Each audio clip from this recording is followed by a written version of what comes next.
적어 놓은 것이 바로 1장 1절부터 17절의 이야기가 되겠습니다. 지난 시간에는 사도 바울이 이 복음에 대해서 소개했죠. 복음은 하나님의 복음이다. 그리고 그 근원이 누구다? 나에게서 나온 게 아니라 하나님께로부터 왔다는 걸 1장 1절에서 말하고 있고요.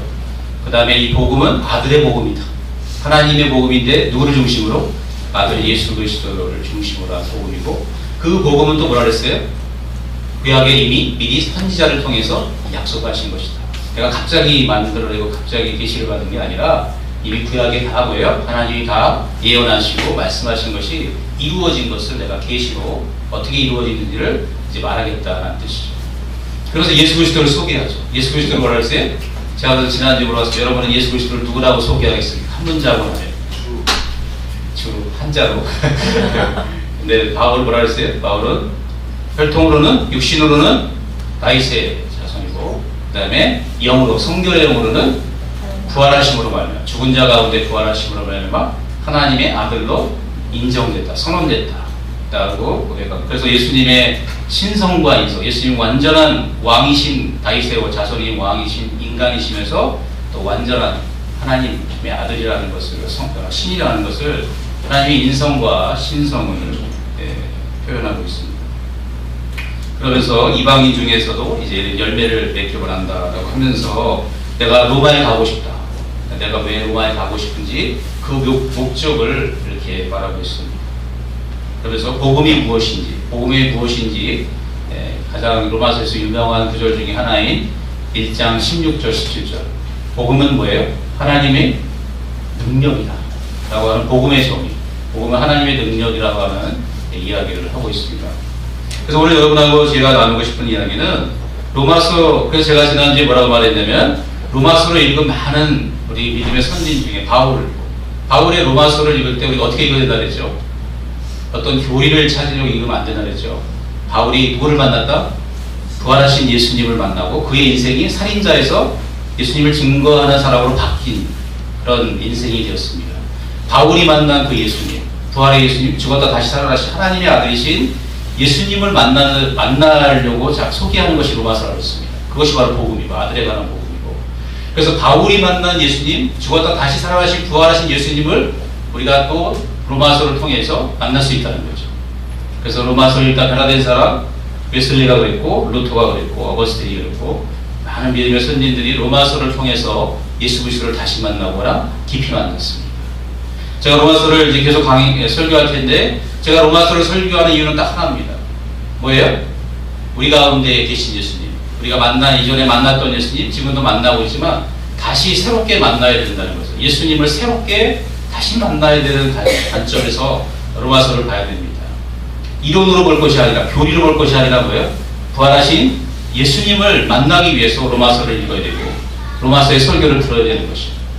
그래서 로마서를 함께 해나갈 때 여러분이 다시 주님을 만나는, 그래서 여러분의 인생이 바뀌고, 또 웨슬레가 영국을 뒤집어졌던 것처럼 한국 사회를, 우리 이웃을, 이 지역 사회를 변화시킬 수 있는 그런 하나님의 사람들이 나오는 것이 제 설교의 목적입니다. 아멘, 아멘. 제가 그런 사람이 되기를 바라고, 여러분이 그런 또 다른 바울, 또 다른 루터, 또 다른 웨슬레가 되기를 주님의 이름으로 축원합니다. 오늘 하나님께서 바울을 통해서 이 서신서에서 이 서신서를 쓴 목적이 있는데, 그 목적이 저는 세 가지 목적으로 여러분하고 좀 나누고 싶어요. 첫 번째 목적은 하나님은 우리를 부르시는 하나님이라고 말하고 있어요. 오늘 로마서 1장 7절에 보니까 로마에서 하나님의 사랑하심을 입고 성도로 부르심을 입은 모든 자에게 하나님 우리 아버지와 주 예수 그리스도를 쫓아 은혜와 평강이 있기를 원한다 했어요. 바울이 앞으로 설명할 것 중에 중요한 진리가 뭐냐면은 하나님이 너희를 부르셨다는 거예요. 우리를 부르셨다는 것입니다. 그래서 이 부르심의 개념에 대해서 바울이 뒤에 계속 설명합니다. 그래서 부르심이 무엇인가? 부르심의 개념, 첫 번째, 하나님이 우리를 부르신 목적에 대해서 그 목적을 여러분하고 부르심이 무엇인가를 나누고 싶습니다. 여러분, 부르심이 뭐예요? 하나님 부르셨다는 건 어떤 의미가 있습니까? 우리는 하나님 부르심이 광석아 이렇게 부르는 그런 부르심인지 좀 막연할 수 있습니다. 많이 듣는 이야기지만 부르심이라는 것이 무엇인지 정확히 이게 잘 안 들어올 수 있어요. 부르심이 무엇인지 한번 좀 살펴보도록 하겠습니다. 성경에 부르심하면은 아주 대표적인 사람이 있습니다. 아주 부르심의 예표와 같은, 모델과 같은 사람이 있습니다. 그 사람이 누구냐면 아브라함입니다. 아브라함을 하나님 부르셔요. 그래서 하나님이 아브라함을 부르는 모습을 볼 때 하나님의 부르심이 뭔지 우리는 좀 알 수 있습니다. 아브라함은 어떤 사람이었습니까? 여호수아 24장 2절에 보니까 여호수아가 모든 백성에게 이르되 이스라엘 하나님 여호와의 말씀에 옛적에 너희 조상들 곧 아브라함의 아비 나홀의 아비 데라가 강 저편에 거하여 다른 신들을 섬겼으나 했어요. 이 나홀, 이 아브라함의 아비 나홀, 또 그 아비 그 데라가 우상 숭배자였다는 겁니다. 갈대아 우르에서 우상 숭배를 했던 사람이에요. 그래서 여러분 뭐 성경에 없지만 코란에 보면 아브라함이 그 동네 우상을 다 목을 잘랐는데 부서뜨렸는데 무슨 얘기 나오죠. 그리고 뭐 이와 같은 얘기 나오는데 그건 코란에 있는 얘기예요, 사실. 하여튼 아브라함이 우상 숭배자였다는 것을 우리가 추측할 수 있습니다. 그런데 사도행전 7장 2절에 보면 조금 다르게 스테반이 계시로 이 아브라함의 부르심을 이렇게 설명하고 있습니다. 사도행전 7장 2절부터 4절 자막에 나왔으면 같이 읽어보겠습니다. 시작. 스테반이 가로되 여러분 부형들이여 들으소서. 우리 조상 아브라함이 하나님의 기전 메소포타미아에 있을 때 영광의 하나님이 그에게 보여 가라사대 내 고향과 친척을 떠나 내가 네게 보이는 땅으로 가라 하시니 아브라함이 갈대아 사람의 땅을 떠나 하란에 거하다가 그 아비가 죽음에 하나님이 그를 거기서 너희 시방 거하는 이 땅으로 옮기셨느니라. 7장 2절에 보면은 거기 보면 영광의 하나님이 메소포타미아 갈대아 우르에 나타나셨다고 말하고 있어요. 하란에 있기 전에. 창세기 12장에 보면 마치 하란에서 하나님 부르신 것 같은데 하란에서 부른 게 아니라 어디서 불렀어요? 이미 갈대아 우르에서 불러서 이렇게 이동 중에 하란에 거했다는 것을 알 수 있습니다. 부르심의 원형이 뭐냐면요, 하나님은 영광을 보여주세요. 영광을 보여주시고 자기를 따르라고 합니다. 그리고 나타나셔서 친히 나타나셔서 부르십니다. 그래서 우상 숭배자인 아브라함이 뭐가 돼요? 하나님을 따르는 제자가 됩니다. 이것이 바로 부르심의 원형인 것이요. 그 다음에 아브라함 이어서 또 많은 사람 부르심 받았지만 신약에서 부르심이 또 두드러집니다. 신약에서의 부르심은 아브라함은 하나님을 영광 중에 봤어요.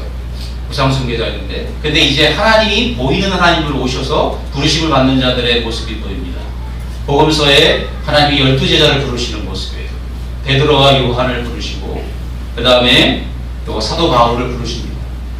베드로와 요한은 주님이 하나님의 음성으로 직접 너는 나를 따르라, 내가 너로 사람을 낚는 어부가 되게 하려고 하는 육성을 듣고 주님을 따랐어요. 주님의 음성을 귀로 듣고 부르심을 받고 따라간 사람들입니다.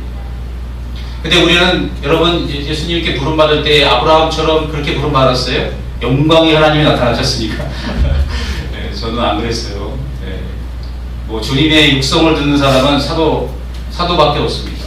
바울과 같이 환상 중에 예수님을 만나서 부름을 받는 경우도 굉장히 드문 경우죠. 그렇지만 부르심의 속성은 다 똑같다는 것이죠. 부르심은 누구로부터 누구에게로 부르심이냐면 세상에서 하나님에게로 부르심입니다. 하나님에게로 온다는 거예요. 여러분 이 부른다고 하는 이 헬라어 동사 칼레오라고 하는 동사는 우리 말로 부르다, 뭐 지명하다, 명명하다 이런 뜻이 있지만 그것은 원래 그런 의미와 더불어 가장 중요한 의미가 뭐냐면 소환한다는 의미가 있습니다. 부른다는 건 뭐예요? 불러서 누구를 이름을 불러주고 이름을 지어주는 거 거기서 그냥 그 자리에서 불러주고 끝나는 게 아니라 그 부르는 사람을 어떻게 해요? 부르는 이게 소환이 뭐예요? 법정에 출두하라는 거예요. 소환한다는 것은 주님께로 소환하는 거죠. 부르심을 받은 자는 반드시 그 결국이 종국이 뭐 누구냐면 예수 그리스도 하나님을 만나는 거예요. 부르심은 하나님으로의 부르심입니다. 아멘 아멘. 네. 이것을 정확히 알아야 돼요. 하나님이 뭐 괜히 여러분 왜 부르셨어요? 하나님으로 부르신 거예요. 그래서 여러분 성경에 여러분이 부르심을 받았나 안 받았나 점검하시기 바랍니다.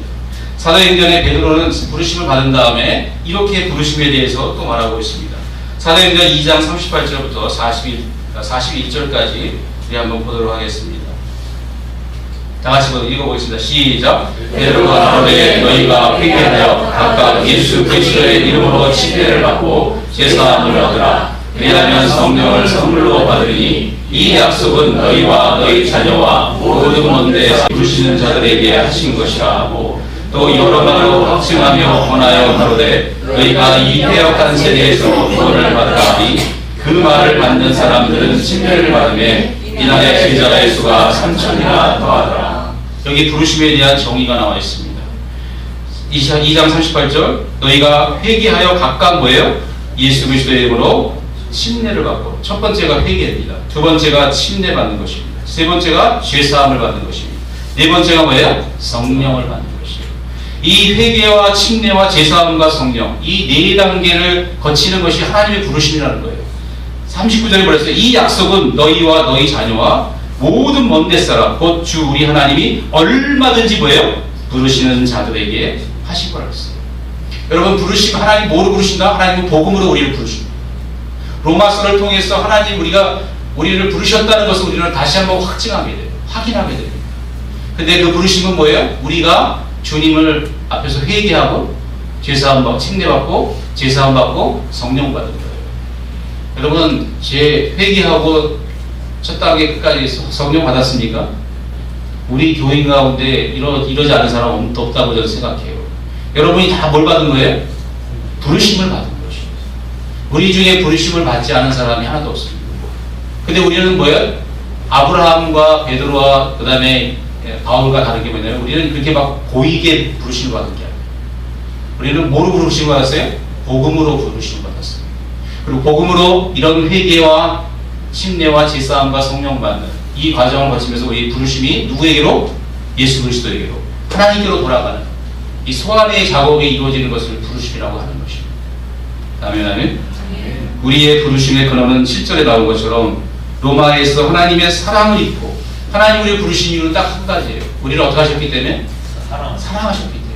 그래서 우리가 구원받은 것을 생각할 때 우리는 하나님의 사랑을 가장 많이 생각해요. 하나님 나를 사랑하셨다는 거. 내가 주님을 알기 전에 먼저 주님이 나를 사랑하셔서 나를 부르신 거예요. 주님이 안 부르시면 우리는 절대로 주님께로 갈 수 없어요. 그러면 우리가 아무리 믿음이 좋다 그래도 하나님 우리의 믿음을 인정하지 않으시고 어떻게 돼요? 안 불러주시는 거예요. 네. 신앙생활은 내가 믿음으로 주님을 알 뿐만 아니라 뭐예요? 주님이 또 나를 알아야 돼요. 주님이 나를 아신다는 증거가 바로 뭐예요? 주님이 나를 부르시는 거죠. 그래서 이 네 단계의 과정을 거친 사람은 하나님이 부르신 자인 것을 확인할 수 있습니다. 그리고 하나님의 부르심은 바로 뭐예요? 성도로 부르심을 입었다 그랬어요. 이 성도로 부르심. 우리는 죄의 용서함을 받기 위해서 부르심을 받았을 뿐만 아니라 나아가서 뭐예요? 뭐로 받았다? 성도로 부르심을 받았어요. 여러분 성도는 뭐예요? 거룩한 무리. 헬라말로 이 하기오이스라고 하는 복수로 되어 있는데 하기오이스. 예? 부르심을 입은 자들로 됩니다. 거룩한 자. 우리는 거룩함으로 부르심을 받았어요. 여러분 잘 아시는 김진 박사님 아시죠? 우리가 그 정신분열이라든가 정신과 의사이면서 그 다음에 또 신학 칼빈 신학에서 신학을 하신 김진 박사님이 쓴 책 중에 구원 이후에 대한 그리스도인의 삶을 어떻게 할 것인가 정신과 의사의 입장에서 다룬 책이 있습니다. 그 책에 이렇게 보게 되면은 그 선생님이 뭐라고 말하냐면 교회가 오늘날 교회 중에 좋은 교회를 구분하는 방법은 이 바로 로마서 1장 7절의 말씀처럼 성도로 부르심을 입은 이 거룩의 방향이 거룩한 성도가 되는 이 방향으로 가는 교회가 좋은 교회라고 했습니다. 제 말이 아니라 그 김진 박사님의 이야기예요. 여러분 하나님 우리에게 죄의 면죄부를 주기 위해서 우리를 부르신 게 아니에요. 성도로 부르심을 받은 것입니다. 하기오이스라고 하는 단어는 거룩하다는 뜻입니다. 그래서 성령을 뭐라고 그래요? 푸뉴마 하기온이라고 합니다. 하기온. 그런데 거룩하다는 형용사예요. 하기온. 하기온이라고 하는 건 거룩하다는 거예요. 거룩하다는 개념은 뭐예요? 거룩하다는 개념은 구별됐다는 겁니다. 누구를 위해서 구별된 거예요? 하나님을 위해서 구별된 것입니다. 여러분이 구원받고 십자가를 통과해서 구원받은 이유는 오직 한 가지예요. 뭐로 부름을 받았어요? 성도로 부름을 받았어요. 여러분이 거룩을 추구해야 돼요. 거룩을 추구하지 않는 교회는 주님이 관심이 없습니다. 좋은 교회가 아닙니다. 좋은 교회는 거룩을 추구하는 교회예요. 그 부르심에 합당한 삶을 살고 그 방향을 추구하는 교회입니다.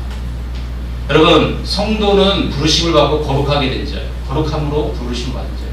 하나님의 목적을 위해서 부르심을 받았습니다.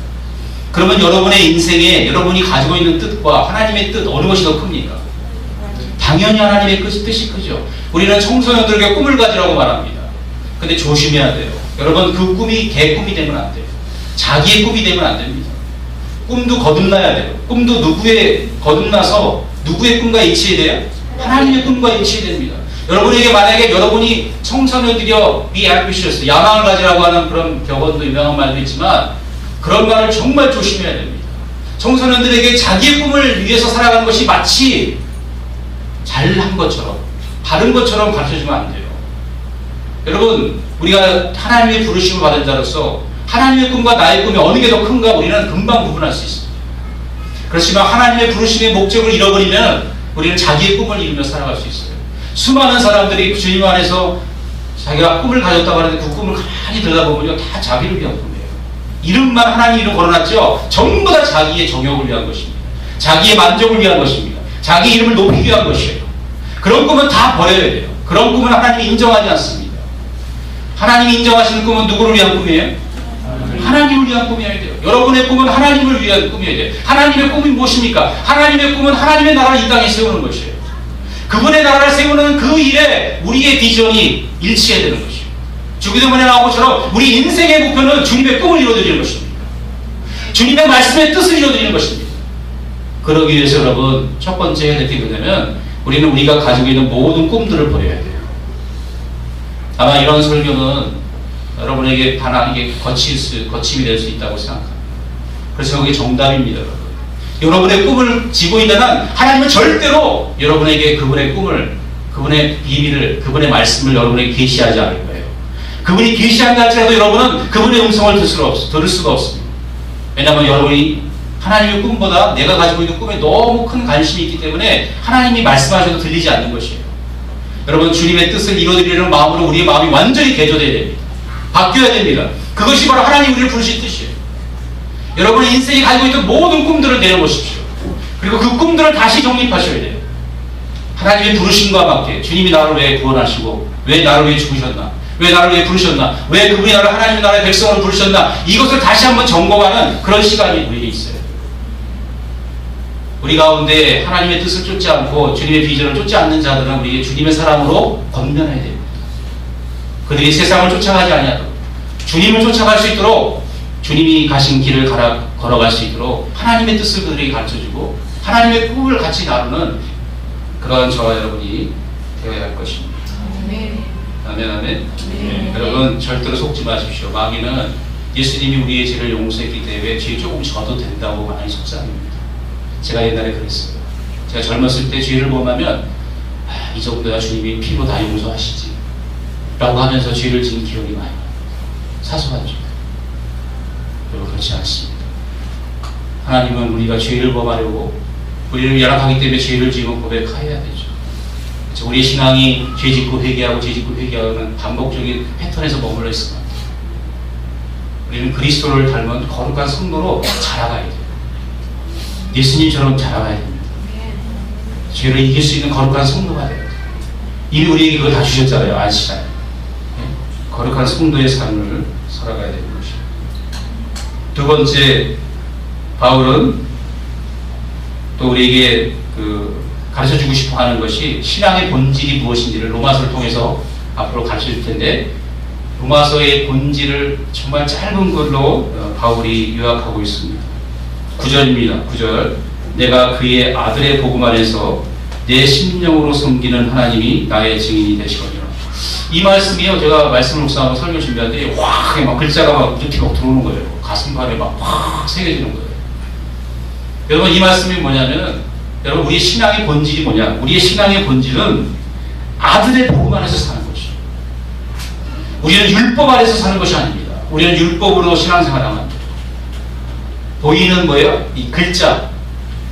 예수님의 말씀도 여러분, 기록된 말씀도 문자입니다. 그죠? 구약의 율법도 다 문자입니다. 구약의 율법은 더 그렇죠. 문자는 우리를 움직일 힘이 없어요. 근데 많은 사람들이 율법적인 신앙생활을 많이 합니다. 성경에 꼭 순종해야 될 부분은 율법이 아니라 뭐예요? 복음, 그 아들의 복음 안에서. 아들의 복음 안에서 우리는 하나님을 섬겨야 돼요. 여러분, 아들의 복음 안에서 섬긴다는 건 뭐냐면 예수님과의 인격적인 친밀한 관계 속에서 예수님을 사랑하고 예수님이 하신 말씀을 따라간다는 겁니다. 영으로, 성령으로 우리가 신앙생활을 해야 된다는 거예요. 절대로 우리의 종교적인 힘으로, 우리의 의지로 하나님의 말씀을 지키려 하면 율법이 된다는 것이에요. 하나님이 주신 능력과 하나님과의 관계 속에서 아들의 복음 안에서 우리가 신앙생활을. 그리고 두 번째, 바울이 뭐라냐면 내 심령으로 섬기는 하나님이라고 했어요. 심령. 이 심령이라는 단어가 헬라어 원문에 보면요, 우리말의 말도 원문에 가깝게 번역했지만 푸니마입니다. 푸니마. 내 영으로. 우리 인간은 영혼, 몸이 있잖아요. 근데 하나님 뭐로 섬긴다고요? 푸니마로 섬긴다는 거예요. 영으로 섬긴다는 거예요. 여러분, 우리가 구원받은 것은 제일 먼저 우리 영혼 몸 중에 뭐가 구원받았죠? 영이 구원받은 것입니다. 왜냐하면 하나님은 영이시기 때문에 하나님은 우리를 거듭나게 하실 때, 우리에게 영원한 생명을 주실 때 그 생명을 어디다 주신다? 우리의 영혼 몸 중에 영에 주신 거예요. 바울은 그 이야기를 심령으로 섬기는 것이 무엇인지를 또 로마서 8장에서 성령으로, 영으로 섬기는 것이 무엇인지 로마서 8장에서 자세하게 설명하고 있어요. 나중에 또 자세하게 설명하겠습니다. 오늘은 바울이 말한 로마서 8장에 있는 한 구절만 보도록 하겠습니다. 9절부터, 로마서 8장 9절부터 11절까지 한번 보겠습니다. 다 같이 한번 보겠습니다. 다 같이 읽겠습니다. 시작. 만일 너희 속에 하나님의 영이 거하시면 너희가 육신에 있지 아니하고 영에 있나니 누구든지 그리스도의 영이 없으면 그리스도의 사람이 아니라. 또 그리스도께서 너희 안에 계시면 몸은 죄로 인하여 죽은 것이나 영은 의에 인하여 산 것이니라. 예수를 죽은 자 가운데서 살리신 이의 영이 너희 안에 거하시면 그리스도 예수를 죽은 자 가운데서 살리시니라. 너희 안에 거하시는 그의 영으로 말미암아 너희 죽은 몸도 살리시라. 아멘. 10절에 보니까 영은 의를 인하여 산다고 했어요. 우리의 영은 하나님의 의로 삽니다. 여러분, 로마서의 1장 16절 17절에 복음은 뭐예요? 복음의 정의를 말합니다. 복음은 모든 믿는 자에게 구원을 주시는 하나님의 능력이라고 했어요. 그래서 복음에 뭐가 나타나고 했어요? 복음에는 하나님의 의가 나타났다. 이 나타났다는 단어가 계시되었다는 것이. 계시되었다는, 원문의 뜻은 계시되었다는 것이. 하나님의 의가 계시되었어요. 그 의가 뭐예요? 내 영을 살리는 거예요. 그래서 여러분, 하나님을 믿는다는 것, 복음을 믿는다는 것은 하나님의 의로 내 영이 다시 사는 것입니다. 그래서 바울은 하나님의 의가 무엇인지, 또 하나님의 의로 하나님의 영으로 산다는 것이 무엇인지를 또 말해주고 있어요. 영은 의를 위하여 산다는 것은 그 의가 내 의가 아니라 뭐예요? 하나님의, 복음에 나타난 하나님의 의로 산다는 거예요. 그래서 구원받은 부분은 어디가 구원받는다? 영이 구원받는다. 그 다음에 이 죽을 몸, 죄가 역사하는 육신의 이 육신, self nature, 이 죄의 본성이 역사하는 이 우리의 몸은 주님께서 마지막 날에 성령으로 또 살려주시겠다고 약속하고 있습니다. 죽은 다음에 완전히 새로운 부활의 몸으로 살려주실 것을 약속하고 있습니다. 로마서 12장 2절을 보겠습니다. 이 골로새서 3장 10절을 보겠습니다. 심령으로 하나님 섬긴다는 뜻이 무엇인지. 골로새 3장 10절. 다시 보겠습니다. 시작. 새 사람을 입었으니 이는 자기를 창조하신 자의 형상을 쫓아 지식에까지 새롭게 하심을 받는 자니라. 여러분, 우리는 영으로 구원받는데, 영으로 구원받고 죄사함 받는 건 다 알고 있어요. 근데 하나님은 심령으로 섬긴다는 것은 어디까지 구원받는 걸 말해요? 새 사람, 옛사람, 십자가의 능력이 옛사람을 죽이고 새 사람을 살리는 거잖아요. 새 사람을 입었으니 이는 자기를 창조하신 자의 형상을 쫓아 어디게까지? 지식에까지 새롭게 하신 거죠. 여러분, 우리의 생각이 거듭나야 돼요. 여러분, 심령으로 하나님을 섬긴다는 것은요, 마음도 어떻게 해요? 예수님의 마음을 가지고 우리의 심령이 거룩한 마음이에요. 여러분, 영이 거룩해지면은 거기서 끝나는 게 아니라 이 혼까지 거룩해진다는 거예요. 혼인데 혼에는 뭐가 있어요? 옛사람의 생각이 너무나 많이 들어있어요. 그 옛사람의 생각이 뭐예요? 성령의 능력으로 우리 안에 있는 하나님의 의로 말미암아 어떻게 돼요? 생각까지도 새롭게 함을 받아요. 여러분 생각이 새로워져야 어떻게 해요? 변화를 받아야 하나님의 뜻이 구분됩니다. 생각이 새로워지지 않으면 하나님의 뜻이 구분이 안 돼요. 들어도 무슨 말인지 몰라요.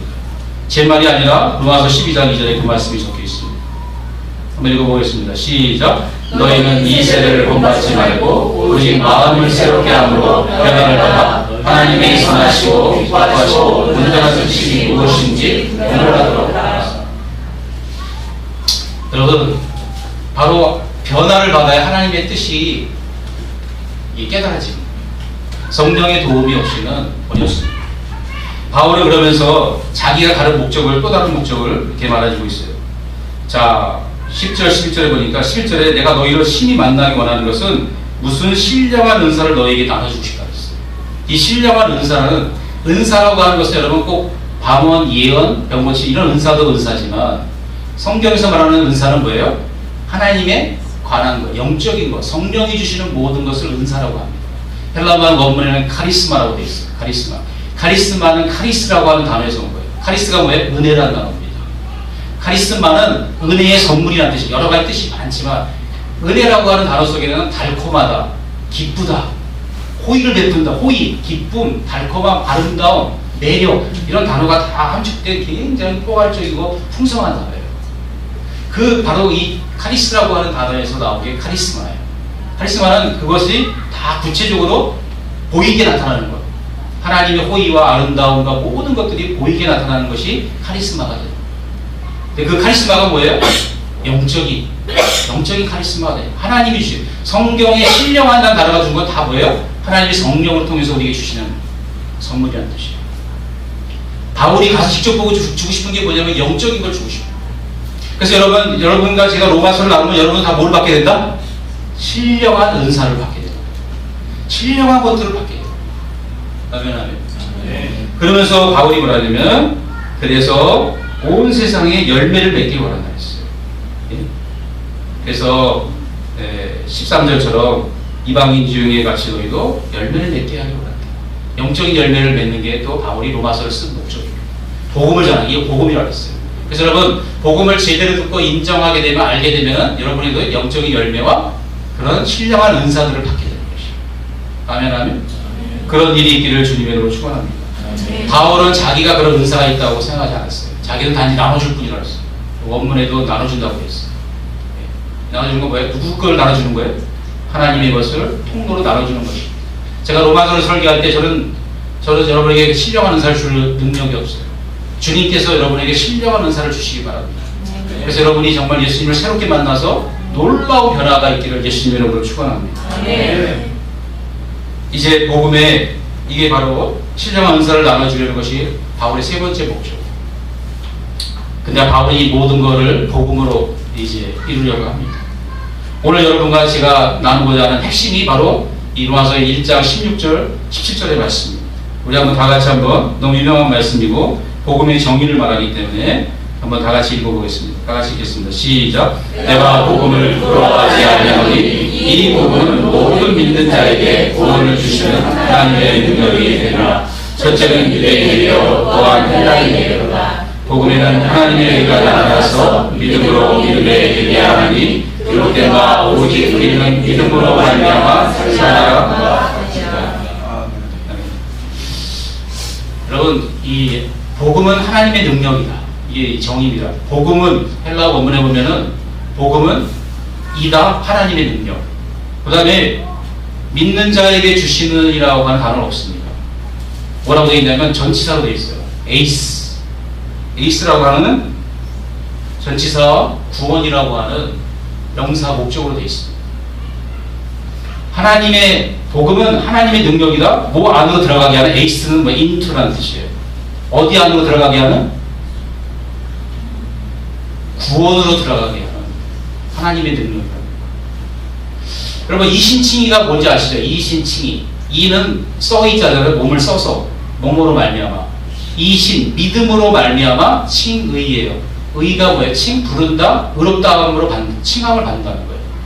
영어로는 justify라는 단어를 씁니다. justification.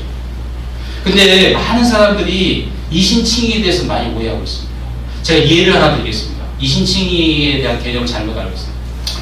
여러분, 하나님 우리를 부르시는 것은 명명하고 지명하는 게 아니라 그랬죠. 이래서 여기 우리 H 자매가 있는데, 녹음되니까 H 자매가 있는데 H 자매를 제가 효정이라고 불렀어요. 예? 그러면 H 자매가 효정인데 H 자매를 효숙이라고 불렀다고 봅시다. H 자매는 효숙. 이게 바로 뭐예요? 원래는 효정인데 효숙이라고 이름을 바꾼 거예요. 이름이 바뀌었어요. 자, 이렇게 이름을 바꾸는 것, 법적으로 이름을 바꾸고 그 다음에 대우가 달라지는 것은 이신칭이라고 많이 생각합니다. 제가 더 리얼한 예를 드리겠습니다. 제가 지난번에도 개 얘기를 들었는데, 여러분, 개는 아무리 잘 살아도 사람처럼 살 수 있어요, 없어요? 없어요. 못 살잖아요. 근데 개 보고 뭐라냐면 사람이라고 명명한 거예요. 너는 이제부터 사람이다. 이게 바로 이신칭의 원리입니다. 개를 보고 뭐라고 하는 거예요? 하나님이 개를 보고 사람이라고 대우를 해주는 거예요. 그래서 하나님이 개를 사람이라고 부르고서 사람 대우를 해주시는 거예요. 이게 바로 하나님 우리를 대하시는 모습이에요. 죄인인 우리를 그렇게 대하시는 게 이신칭의입니다. 근데 여러분 생각해 보세요. 개가 만약에 내가 개를 사람이라고 불렀는데 개가 사람 대우를 내가 해줘도, 입장을 하고 비웁니다. 해줘도 개가 사람처럼 살 수 있어요, 없어요? 못 살잖아요. 여러분, 진짜 제가 능력이 있는 자라면 저는 개 보고 사람이라고 불러주는 것 플러스 뭘 또 해야 돼요? 개를 뭐로 만들어줘야 돼요?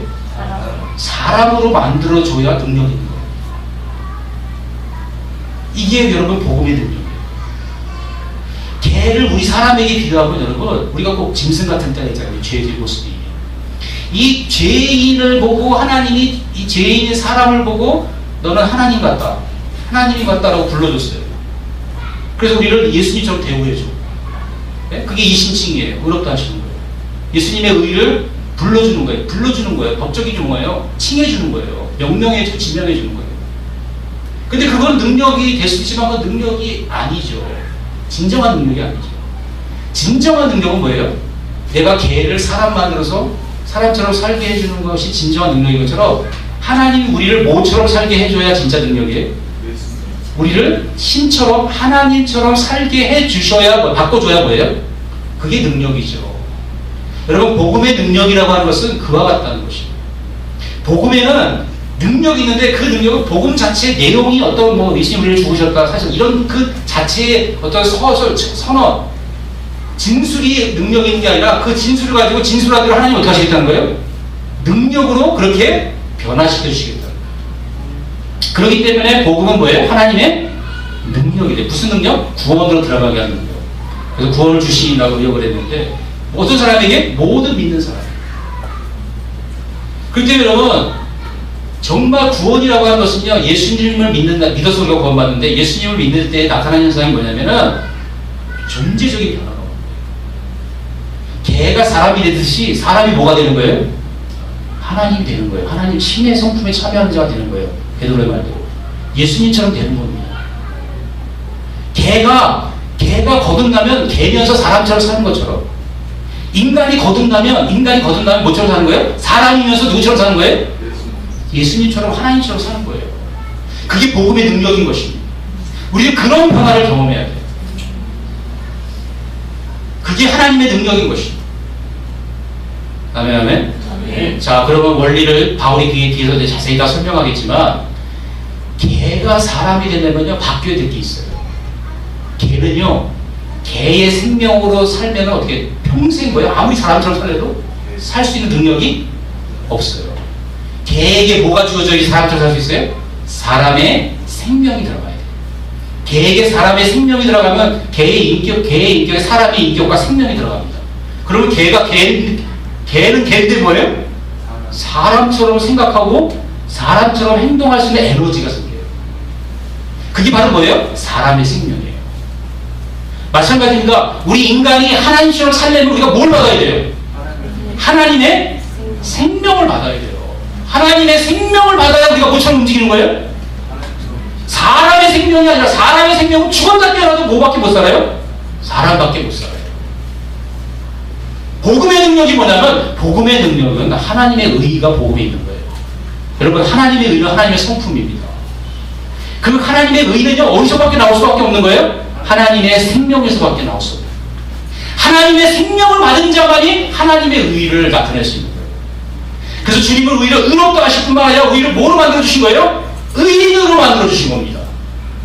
부르실 뿐만 아니라 개를 사람으로 부른 것뿐만 아니라 개를 정말 뭐예요? 사람으로 만든 것처럼 하나님 의를 예수님 닮았다, 하나님처럼 됐다라고 말할 뿐만 아니라 뭐예요? 하나님처럼 깨끗하고 고귀한 사람이라고 말할 뿐만 아니라 뭐예요? 진짜로 의인이 되게 하신 거죠. 본질적인 변화가 일어나는 겁니다. 그 변화는 어디서 일어나요? 우리의 영에서 일어나요.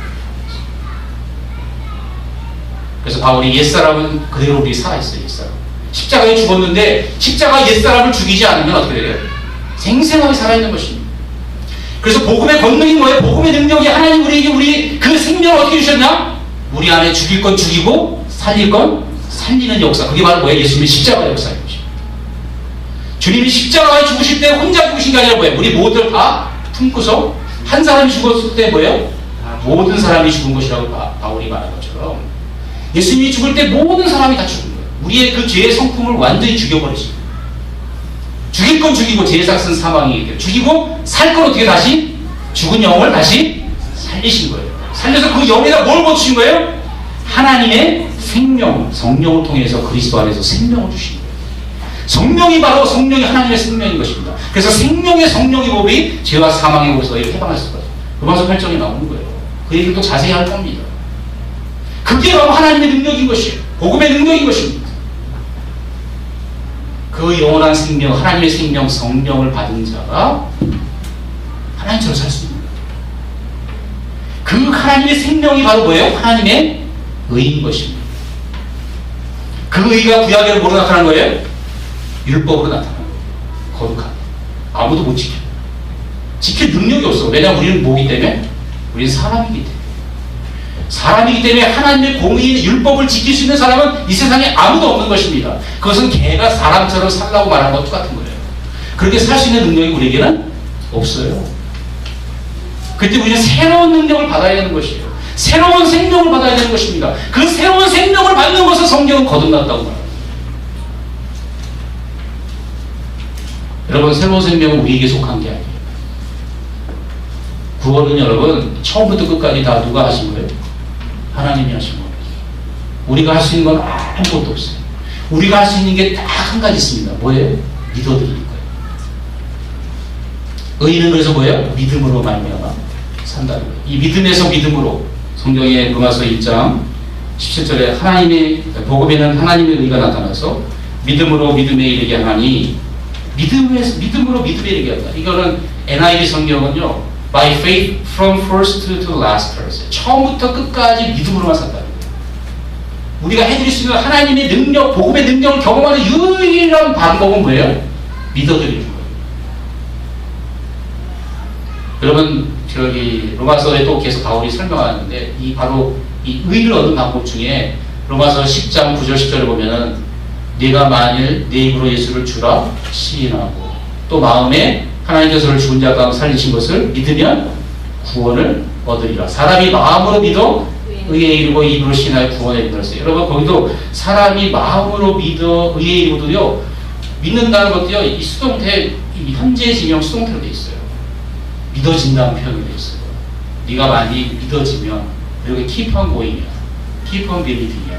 계속 믿어지면, 그 다음에 바로 동사 또 ace로 나옵니다. 바로 뭐예요? 의로 들어간다는 거예요. into 의로 되어 있어요. 믿어서 바로 뭐로 들어간다는 거예요? 의로 들어간다고 표현했어요. 여러분, 의로 들어간다는 건 뭐예요? 누가 의예요? 예수님의 의거든요. 예수님 속으로 들어가고 하나님 속으로 들어간다는 거 굉장히 리얼하게 표현되어 있습니다. 굉장히 명사지만 움직이는 형태로 표현되어 있어요. 우리가 믿음이라는 것은 믿음 자체가 구원을 주는 것이 아닙니다. 믿음은 바로 뭐예요? 의에 이르는, 의에 들어가게 하는 수단이에요. 믿음은. 그게 좋은 사람도 있고 강한 사람도 있고 약한 사람도 있어요. 약해도 들어갑니다. 강해도 들어가고 약해도 들어가요. 근데 믿음의 목적은 누구에게 들어가고? 하나님께, 생명의 근원이 하나님께 들어가고 예수 그리스도 속으로 들어가게 만든 통목이 도구일 뿐이에요. 믿음은. 믿음 자체가 구원을 생산해내지 자가 발전할 수 없습니다. 근데 너무나 많은 그리스도인을 자가 발전하려고 해요. 그래서 대표적인 바리새인들이잖아요. 자기 믿음 좋은 것처럼 보이려고. 그거는 불가능한 일입니다. 믿음을 통해서 우리는 끊임없이 누구를 붙들어야 돼요? 예수님을 붙들고 예수님께 생명을 받아야 돼요. 하나님의 생명을 받아서 하나님의 생명이 의예요. 그 하나님의 생명이 의를 행할 수 있는 유일한 능력입니다. 그리스도 안에 있는 거, 그리스도 안에 있는 거. 영생. 영생이 의예요. 영생이 하나님 되게 하시는, 우리를 하나님답게 살 수 있는 유일한 에너지고 모든 것입니다. 교회가 그거를 회복해야 돼요. 교회의 핵심은요, 영생입니다. 영생. 하나님의 의입니다. 하나님의 생명입니다. 그 생명을 은혜로 받는 것이고요. 예수 그리스도를 믿음으로 받는 거예요. 그걸 로마서에서 바울이 어떻게 자세하게 이제 앞으로 설명하겠다는 거예요. 하나님의 의가 어떻게 나타났으며 그 의를 어떻게 받는지 내가 자세히 너희를 설명해 주겠다 라고 말하는 게 로마서입니다. 아멘, 아멘. 우리가 머리로 알 뿐만 아니라 뭐야? 그 예수님을 실제로 내가 만나야 돼요. 그 내가 받은 그 생명이 어떻게 돼요? 더 충만해지고 내가 더 기대감이 많아질 뿐만 아니라 그 생명을 맛보아야 돼요. 예수님을 맛보아야 돼요. 그럴 때 우리는 웨슬레 같은 사람이 될 수 있고 루터가 같은 사람이 될 수 있고 바울과 같은 사람이 될 수 있고 예수님을 다시 만나서 그 하나님의 의를 경험해야 돼요. 그리고 그 생명을 경험해야 돼요. 그게 로마서의 바울이 이제 우리에게 줄 하나님의 축복입니다. 그것을 저와 여러분이 받아서 새롭게 되는 그런 놀라운 역사기를 주님으로 축원합니다.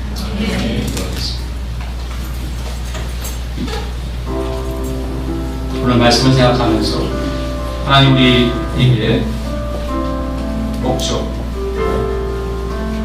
로마서에 기록된 말씀대로 믿고 경험하면 이 목적을 이루게 된다고 하면서 우리를 부르시는 하나님, 부르심이 뭔지, 그 다음에 또 우리에게 신앙의 본질이 뭔지, 복음 안에서 영원 하나님을 섬긴다는 것, 그 다음에 복음을 통해서 신령한 은사를 나눠주시는 것, 그리고 복음은 하나님의 구원의 능력이라고 하는 것을, 하나님의 능력이라고 하는 것을 그냥 단순한 그냥 지명이 아니라 칭의가 아니라 의인으로 부르는 것뿐만 아니라 의인이 되게 하시는, 만들어주시는 능력이라는 것을 깨닫고 그 복음의 능력을 경험하는 저와 여러분 되시기를 다시 한번 축원합니다.